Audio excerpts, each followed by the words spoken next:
for our 13th stitch, the Algerian Eye stitch. I really like this sort of star-shaped stitch.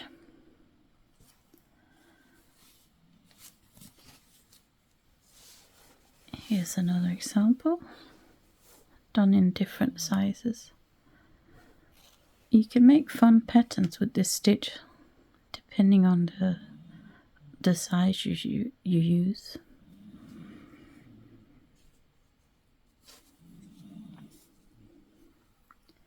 So let's try it on our sampler. I don't think I've said this before, but it's a really good idea to have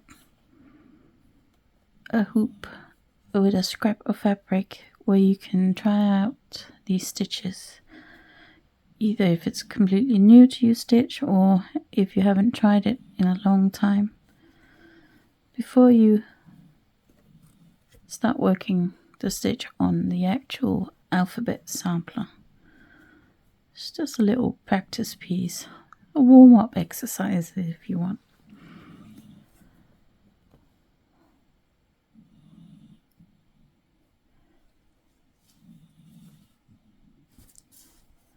So we come up from the back, and you can really start at any point. So I'm going to start in the upper left corner, and then I'm going to insert my needle in the middle here where all the lines intersect. And you can work the other stitches anywhere you want, so I'm just going to work clockwise. And again, coming up on the outside and inserting the needle in the middle.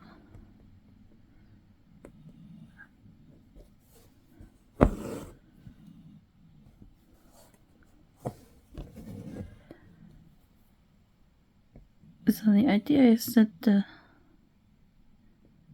individual stitches make up sort of square shape. So try and draw your lines so they describe the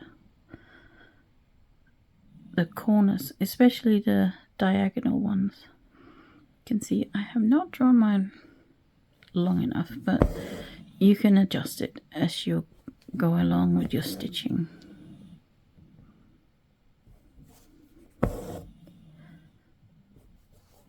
And it's fine if it's not 100% square.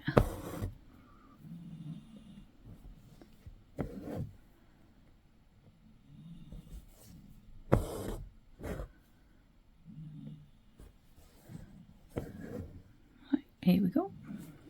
Let's do another one.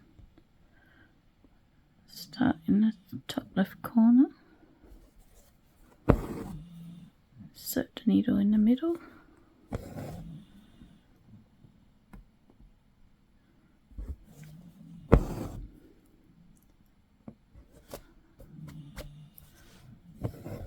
And then work all the rest of the stitches.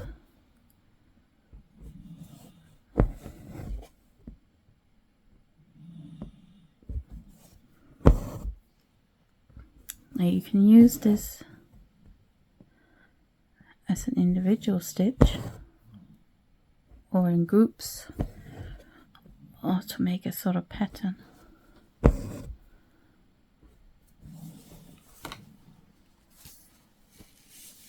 And this one, I think I did have sort of a pattern in mind, and I guess you can see that there's 4 large making sort of a cross shape in the middle, and then the other 4 in the corners.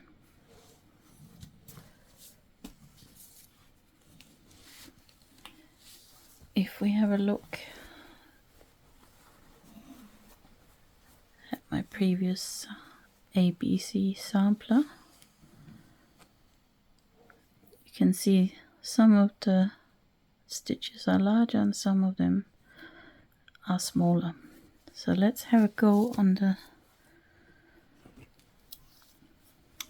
sampler now. Oh, before we get started,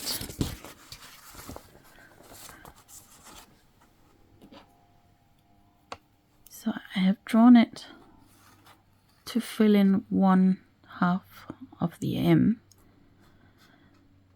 and you simply, when you trace the pattern, if you haven't done it already, just copy everything on this side onto this side. So you have 3 stitches here, you want 3 more here, and you have 3, and you want 3 and 2, and there's a little gap here, and these stitches here are overlapping. So let's look at those on the sampler.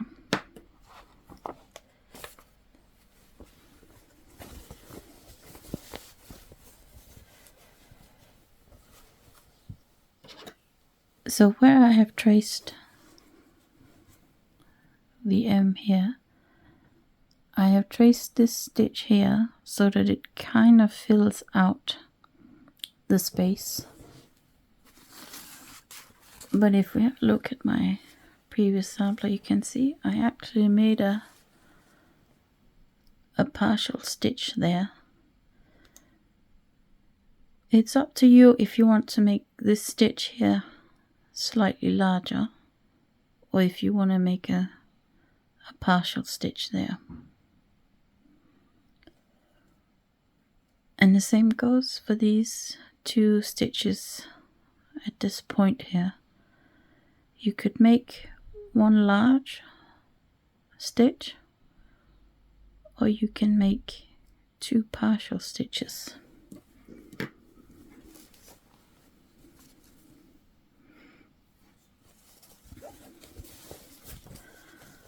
So let's have a look at the 2 at the bottom here. So I've drawn them so that they are 2 partial stitches. So I'll stitch one of them now. So I come up at the top edge, and then I insert the needle to make a straight stitch onto my diagonal line of the M.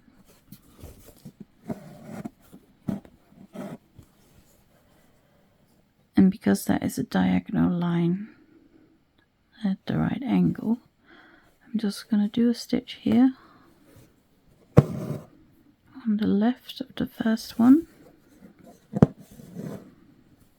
and that lines up perfectly. So that's great. And then I'll do the other corner stitch like that, and then do horizontal straight stitch into the middle, and again do a corner stitch which starts right at the point of the M and then goes into the center. And I can do that with the other one as well. Start at the top, insert the needle to make a straight stitch onto the line,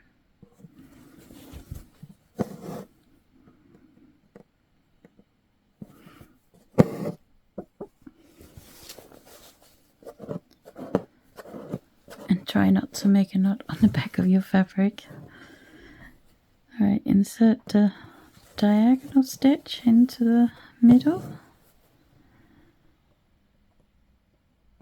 and then we'll do the top left diagonal stitch,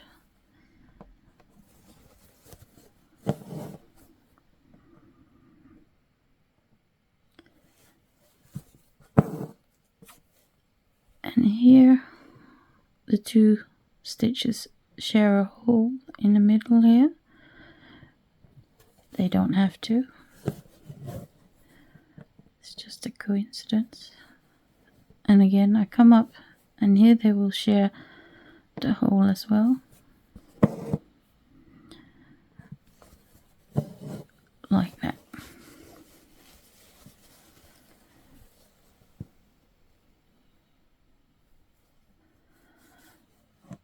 So the middle stitch here on the template, it actually sticks out a little bit, but only stitch from the point here. Obviously you don't want to have random stitches outside the shape.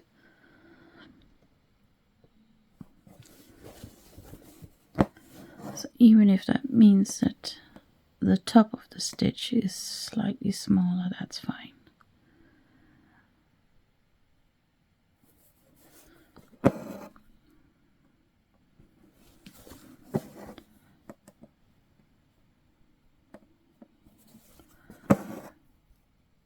I think I got the angle slightly wrong on that diagonal stitch, but it's fine. Once the whole thing is filled in, no one will notice.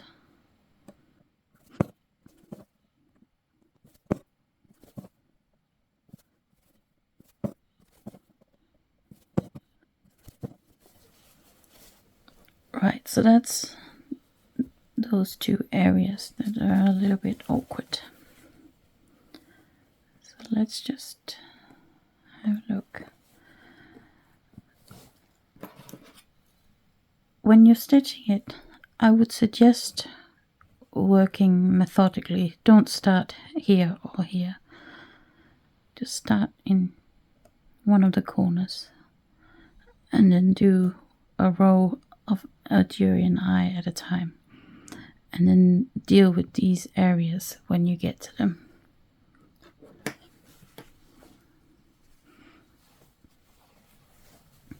So again, so as I showed you, these ones are half stitches, and in this one I actually made the decision to do this row here without one right in the center, so you can experiment and see what you would prefer. And then these two here, again, you can make them, the other two stitches, larger so that they fill in the space, or make the half, actually they're a little bit smaller than half, they're sort of squeezed in there. But there's no right way and there's no wrong way to do it. Just do how you like it. And as you can see in my first version, I did two different blues. I think it's just because I felt like it needed a different color. But again, you can play around with the colors. You can do some of it in one color, a second color, and a third color, or do them in different colors as you do the rows. So enjoy the stitch and have fun. The tutorial you have just watched is part of a series of 31 stitch tutorials that I have made to go along with the pattern for this embroidery stitch sampler. I hope you enjoyed the tutorial. If you want to check out the pattern, you can find the link in the description. And whatever you're making, happy stitching.